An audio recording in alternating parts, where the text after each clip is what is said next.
Hey guys, good morning. तो कैसे हो आप लोग? आई होप आप सब ठीक होंगे एंड मैं भी बिल्कुल ठीक हूँ। तो आज मैं बोलने वाली हूँ कि ब्लैक स्टैम्प लगने के बाद आप इजराइल आ सकते हो या नहीं।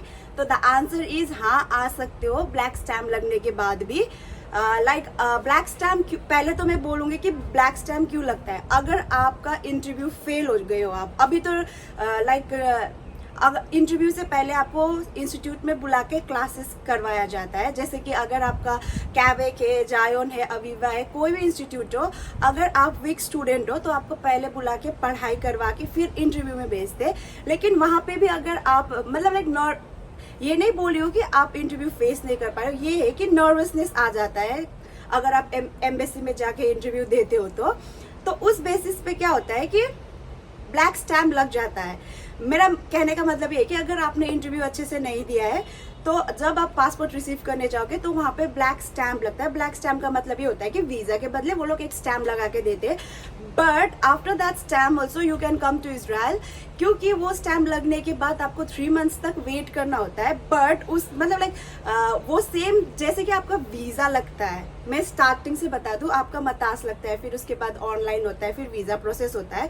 तो उस प्रोसेस में आपका टाइम लग जाता है एंड उसके बाद और 3 मंथ्स वेट करोगे आप, तो क्या होगा कि आपका जो एम्प्लॉयर है वो तो वेट नहीं करेगा यहाँ पे 3 मंथ्स तक एंड उसके बाद उससे पहले 1 मंथ लगा लो आप, टोटल 4-5 मंथ्स तो वेट नहीं करेगा।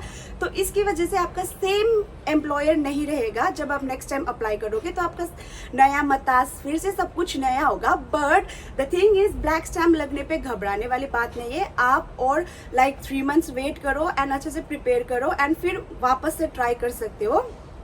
इसका मतलब ये होता है कि आपका इंटरव्यू अच्छे से नहीं गया है। लेकिन अभी क्या है, मैंने पहले ही बताया कि इंटरव्यू से पहले अभी इंस्टीट्यूट वगैरह में आपको भेजा जाता है फॉर ट्रेनिंग। मतलब क्या होता है, अभी ऑनलाइन एंड ऑफलाइन दोनों क्लासेस है, आप दोनों ले सकते हो। बट जब आप इंटरव्यू फेस करने जाओगे तो बहुत सारी डिफिकल्टीज आएगी। अगर आपको आंसर पता भी है तो भी आप आंसर नहीं दे पाओगे।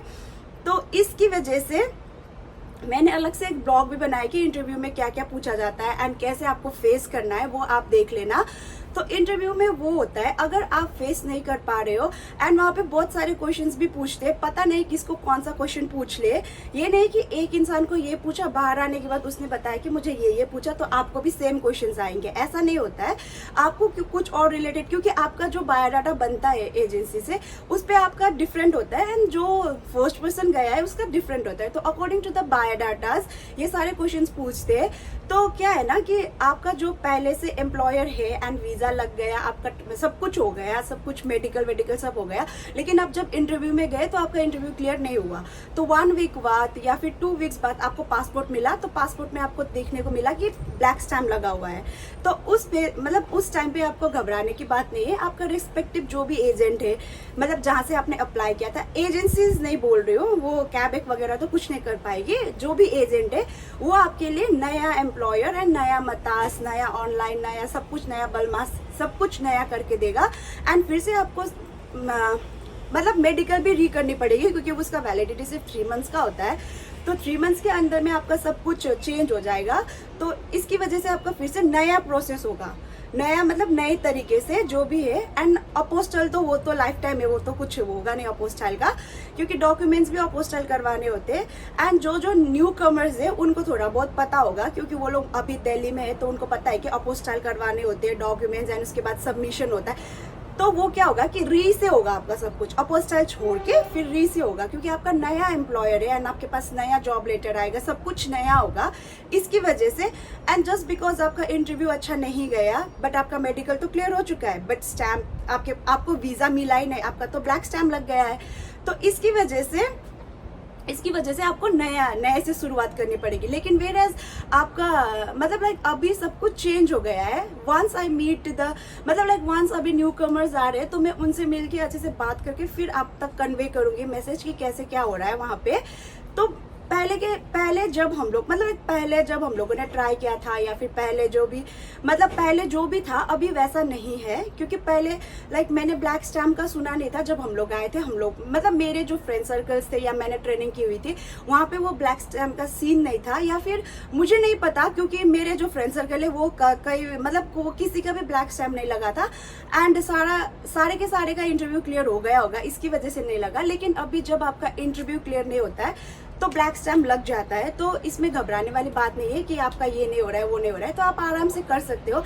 एंड इंटरव्यू के टाइम पे आप हमेशा मतलब अगर आपको ट्रेनिंग इंस्टीट्यूट में बुलाया जा रहा है तो आप जाओ, इसमें शर्माने वाली कोई बात नहीं है। आपका कॉन्फिडेंस बूस्टअप होगा कि हाँ, आपको एक कॉन्फिडेंस आएगा कि वहाँ पे अच्छे से सिखाया जाता है, प्रैक्टिकली आप कैसे फेस करोगे, ये सारी चीज़ें आपको सिखाई जाती है। तो आई सजेस्ट कि आप जाओ इंस्टीट्यूट एंड जाके वहाँ पे सीखो, क्योंकि वहाँ पे वहाँ पे आपको वो लोग वही सिखाएंगे कि अच्छे से देना है, ये करना है, वो करना है। लेकिन हम लोग के टाइम में मुझे नहीं जाना पड़ा ये सब क्लासेस के लिए, लेकिन हम लोग के टाइम में भी था।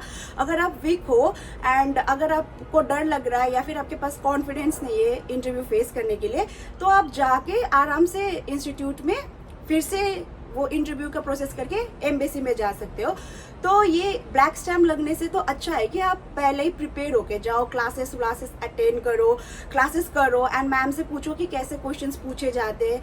And practice makes a man perfect बोलते हैं, तो प्रैक्टिस करो। प्रैक्टिस करने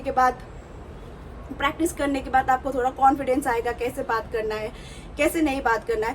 तो ये सारी चीज़ें ध्यान में रखना इंटरव्यू में जाने से पहले। एंड मैं बोलूँगी कि ब्लैक स्टैम्प लगने से तो बेटर है कि आप और थोड़ा अपने आप को प्रिपेयर करो, अपने आप को कॉन्फिडेंस में लेके आओ, फिर उसके बाद में आप जाओ। तो मेरा बोलने का मतलब ये है कि ब्लैक स्टैम्प लगने के बाद भी कोई प्रॉब्लम नहीं होगा, तो इसका मतलब ये नहीं कि आप ब्लैक स्टैम्प लगवाओ एंड आओ, प्रॉब्लम नहीं होगा। मतलब ये है कि आपका जो अपॉर्चुनिटी है इजराइल आने का वो नहीं रुकने वाला है, वो प्रोसेस कर सकते हो आप 3 मंथ्स 4 मंथ्स के बाद आप प्रोसेस कर सकते हो वो चीज़ के लिए, अगर नहीं हुआ तो। बट उससे पहले आप प्रिकॉशन ले सकते हो, इंटरव्यू अच्छे से दे के या फिर क्लासेस करके आप अच्छे से प्रिकॉशन लेके आप इंटरव्यू के लिए जाओ, ताकि ब्लैक स्टैम्प ना लगे। मेरा मतलब ये नहीं था कि हाँ ब्लैक स्टैम्प लगने से भी कोई प्रॉब्लम नहीं होगा तो आप जाओ एंड ब्लैक स्टैम्प लगवा के आओ।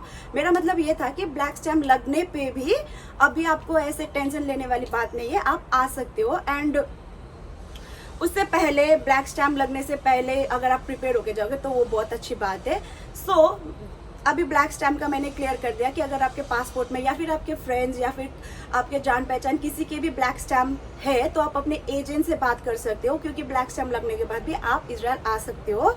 तो अपने एजेंट से बात करो एंड बात करने के बाद उनको बोलो कि 3 मंथ्स बाद ऐसे अप्लाई कर सकते हैं, तो वो कर देंगे। एजेंसी नहीं, जो एजेंसी कैबेक है, अवीवा है, ये सारी एजेंसी नहीं, जो आपका एजेंट है। एजेंट मीन्स यहाँ पे जो एजेंट है, एजेंट और यहाँ की एजेंसी जो है वो दोनों मिलके मतलब टाई अप होके कर देंगे, बट वहाँ की एजेंसी कुछ नहीं कर पाएगी, तो आपको यहीं के एजेंट से बात करनी पड़ेगी। एंड इसी के साथ ये व्लॉग यहीं एंड करती हूँ। Bye guys, see you in my next vlog.